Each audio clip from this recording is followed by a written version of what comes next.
दिलान उठो ना। बस 5 मिनट और। ओहो 5 मिनट 10 मिनट से काम नहीं चलेगा, उठो चलो। तुमसे बहुत मोहब्बत करती हूँ, किसी के भी सामने रुस्वा नहीं कर सकती, अम्मी के सामने भी नहीं। ये राज हमारे दरमियान ही रहेगा।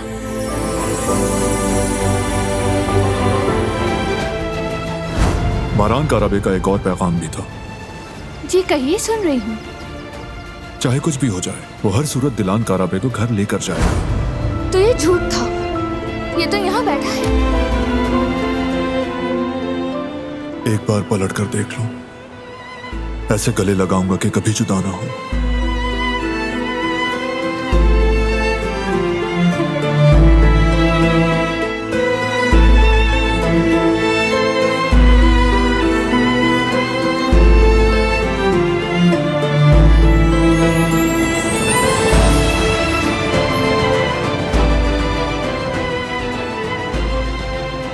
बस एक बार गले लगा लेते और कहते दोबारा ऐसा नहीं होगा।